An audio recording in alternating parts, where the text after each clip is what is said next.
Est-ce qu'on peut nous ramener, c'est toi qui me conduis, c'est toi qui me fais vivre. Nous voulons demander la direction du Seigneur et qu'il nous conduise pendant ces instants. Ce couple a besoin de la direction de Dieu.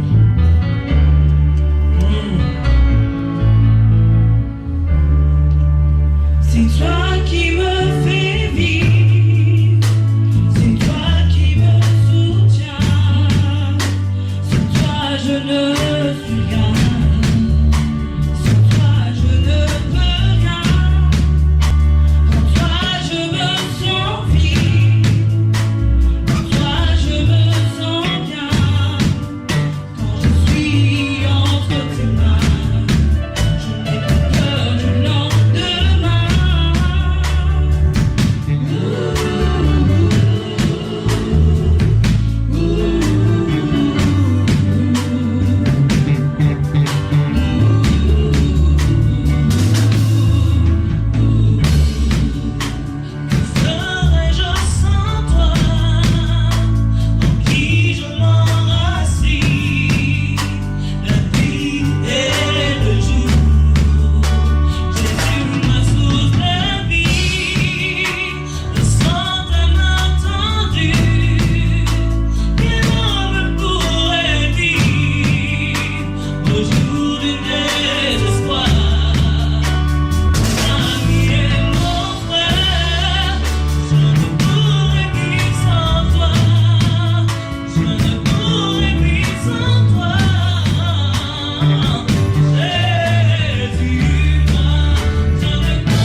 Cet après-midi,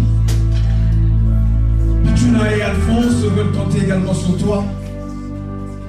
Tu es celui qui nous guide, celui qui nous oriente. Accepte que ces instants de cet après-midi, Seigneur, soient pour ta seule gloire. Ainsi, nous soumettons toutes nos captives à l'obéissance de ta parole. Et nous établissons ton règne, Seigneur. Au nom de Jésus. Au nom de Jésus. Nous te couronnons encore roi. Et nous proclamons ta seigneurie. Nous t'acclamons parce que tu es le roi. Et tu es celui qui règne au milieu de nous.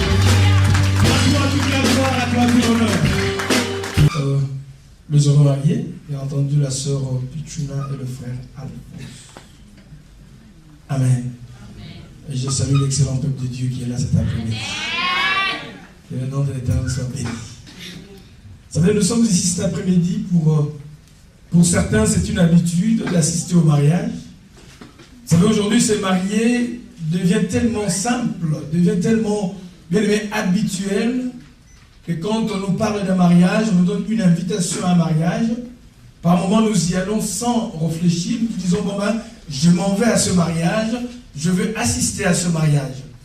Mais moi, j'aime dire une chose, bien aimé, quand je reçois une invitation d'un mariage, d'une fête quelconque, a priori pour un mariage, parce qu'il s'agit d'un mariage aujourd'hui, certainement le Seigneur veut que je puisse réapprendre d'autres choses. Vous savez, il y a des gens qui sont dans le mariage depuis des années, mais le mariage a tellement duré, bien aimé, que ça a perdu sa saveur. Vous savez, il y a des mariages qu'on appelle, pour sauver simplement les apparences. Hein? On nous dit on est dans un mariage, mais dans la réalité c'est autre chose. Il y a des gens qui étaient heureux toute leur vie, ou heureuses, j'allais dire, mais depuis le jour où ils se sont mariés, bien aimés, la joie est partie. Et la femme qui dira, depuis que je me suis marié, et l'homme dira, depuis que je rencontre cette femme, plus rien ne va dans ma vie. Ça, c'est un cas extrême, bien sûr, et nous avons d'autres personnes qui peuvent témoigner le contraire, qui pourront dire que depuis que je me suis marié, beaucoup de choses ont changé. Est-ce que quelqu'un me comprend? Vous savez, il y a d'autres jeunes gens, filles et garçons, qui hésitent. Ils ne veulent pas se marier. Ils ne veulent pas s'engager Simplement parce que bien aimé, le témoignage qu'ils ont autour d'eux ne les encourage pas à aller dans le mariage. Ils partiraient seulement du témoignage de leur papa, de leur maman, de ceux qui sont autour dans la famille, la manière dont ils vivent leur mariage. Alors la définition du mariage a changé. Vous savez, la manière de voir vivre ceux qui sont autour de nous, la manière de voir bien aimé fonctionner ceux qui peuvent se dire qu'ils sont dans le mariage, peuvent bien aimé soit nous encourager ou nous décourager à nous engager dans le mariage. Est-ce que quelqu'un me comprend? Il y a une jeune fille qui était en vacances chez ses parents, un oncle. La jeune fille revenait pour dire, pasteur, si c'est vraiment ça qu'on appelle le mariage, je préférerais rester célibataire toute ma vie. Parce que les scènes que j'ai vécues pendant que j'étais chez mon oncle, ça me donne le dégoût du mariage. Alors, aujourd'hui, je voudrais beaucoup plus insister sur un thème que j'ai commencé avec eux. Parce que quand on était en train de faire l'entretien de l'aimé pastoral par rapport au mariage, à la préparation du mariage, on a insisté beaucoup plus sur l'amour. Vous savez, aujourd'hui, quand nous voulons définir chacune l'amour, et nous avons plusieurs définitions de l'amour. D'ailleurs, si je m'en vais, bien aimé, nous proposer cela cet après-midi, on entendrait des définitions et des définitions. Mais la seule chose que nous ne savons pas faire, moi je crois qu'il y a une petite confusion, comme là-dessus, j'allais dire, entre la différence qu'il y a entre l'admiration, l'appréciation et l'amour vrai. Est-ce que quelqu'un m'entend? Il y a quelqu'un qu'on peut apprécier. Apprécier ne veut pas forcément dire aimer. Il y a quelqu'un qu'on peut admirer. Je t'admire.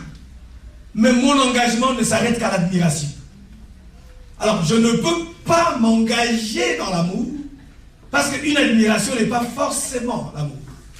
Une admiration, c'est une étape, bien aimé, qui nous ramène forcément à l'amour. Si on le gère bien.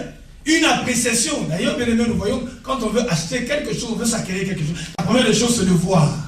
On contourne d'abord, est-ce que c'est bien? Est-ce que ça me plaît? Alors, il y en a qui s'arrêtent à la première étape de l'admiration, mais on peut dire que oui, nous nous aimons. C'est une forme d'amour, mais ce n'est pas de l'amour. Est-ce que quelqu'un me comprend? Amen. Dans la Bible, il y a quelque chose qui m'étonne beaucoup de voir la relation de Dieu le Créateur avec nous qui sommes ses enfants, donc la relation du Créateur avec la créature. Tel que nous sommes ici, bien aimés, nous avons ce qu'on appelle un amour propre. Chacun s'aime. Je m'aime moi-même, d'ailleurs, voilà pourquoi on peut s'acheter des chaussures, on peut s'acheter, bien aimé, à manger, parce que nous aimons notre corps. Nous aimons l'habiller, nous aimons, bien aimé, justement le vêtir, le laver. On s'en va chez les coiffeurs tel que cet après-midi, tout le monde est beau. Tout le monde est beau ce matin. Et cet après-midi, c'est pas parce qu'on s'est dit, non, mon corps, j'aime que tu sois propre. Elle a dit à son corps, non, ma tête, j'aime que tu sois bien taillé. Tout le monde a choisi un type de coiffure, bien aimé, c'est très très bien. Donc nous avons un amour propre. Remarquez, si quelqu'un, bien aimé, nous lance une insulte ou une injure, pourquoi on se fâche? Parce qu'on a touché à quelque chose qu'on n'aime pas qu'on touche. Donc mon amour propre a été touché. Donc chacun de nous s'aime. Chacun de nous a une appréciation par rapport à sa personne. Chacun de nous, bien aimé, a une admiration. Voilà pourquoi le miroir existe. Hein. Remarquez surtout nos sœurs, bon, je n'ai rien contre les sœurs, hein. Elles passent des heures et des heures devant la glace pour réparer la coiffure, bien aimé, ce qui n'est pas mal d'ailleurs. Cela prouve que chaque personne, telle que nous sommes ici, a une dimension d'appréciation ou d'admiration par rapport à son corps, par rapport à sa famille et par rapport à sa nation. Cet élan, j'appelle ça l'élan du cœur. Nous allons remarquer dans la suite de la prédication si on peut appeler ça l'amour, si on peut appeler ça de l'admiration. Quelqu'un me faisait rire, c'est vrai, il me dit, mais écoutez, il y a une femme qui pleurait son mari, le mari est mort. Il disait, mais c'est pas possible, chérie, on s'est lié jusqu'à la mort, jusqu'à la vie. Écoutez, la femme a tellement pleuré qu'à un certain moment, il y a un des parents proches du mari qui dit de faim. Juste quand on enterrait son mari, on lui dit, est-ce que tu peux accepter de rentrer avec une religion? Ah, c'est là que la femme a réfléchi 2 minutes. Il a non.